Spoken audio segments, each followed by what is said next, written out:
The Levitical priests were more than just religious leaders. They were the doctors for the Israelites.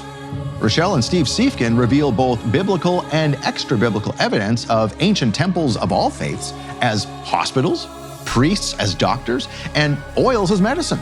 The Levites were actually called apothecaries.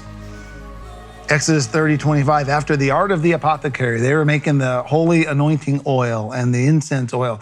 That basically means to compound or make ointment, prepare spices. That's what they were doing. There's people today known as apothecaries. Yeah. I mean, that continues. Yes, it's actually well known. We just don't make this connection sometimes, and I think it's very important to understand just how practical God is, and that this is how we're supposed to run our nation. And it would fix your nation in a heartbeat if we just do what God said.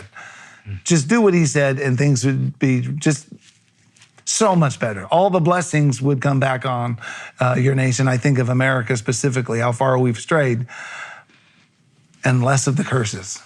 And that's really what we want.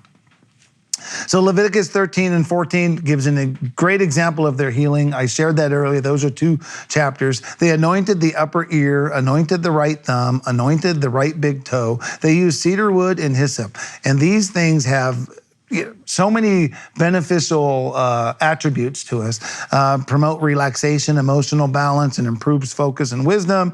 It's an antiviral, helps muscle spasms, helps digestion, anti-inflammatory. There's so many different things for them.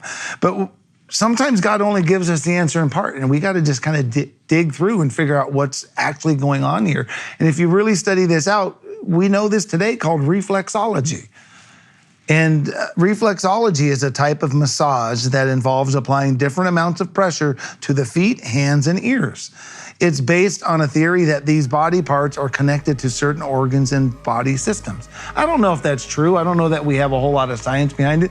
Most reflexology doesn't include oils, but in the Bible, they're using oils. I just find that fascinating.